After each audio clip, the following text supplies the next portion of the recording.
You're not going to get an argument from me on that. I think the proxy war in Ukraine is, I think, and I don't say, I'm not being hyperbolic. I think it's the most reckless policy in American history. I mean, we're picking. Wow, it's a high bar.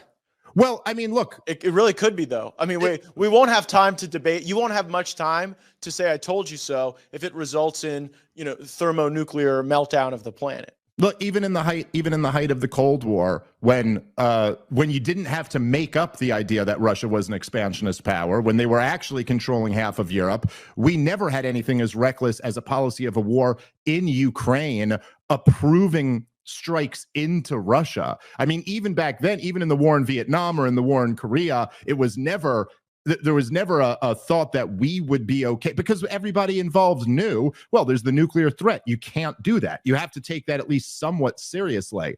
But wait a second. Back then, the left was anti-war. What the f happened to the anti-war left? Where'd they go? Well, where do I find the pacifist Democrats? Because they are so bloodthirsty to line, up weapon systems and to give Zelenskyy everything he wants to go deeper into Russia. That is now the debate that's happened. The debate is not on Capitol Hill, should we be involved or not.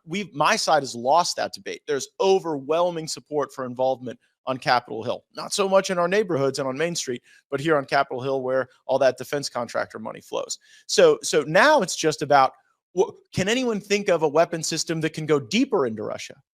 That's the whole debate.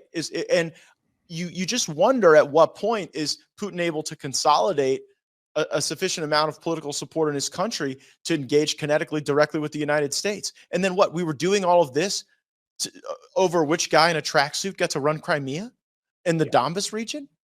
Yeah, I don't remember, back when Putin was running all of that and then not running it and then now wants to run it again.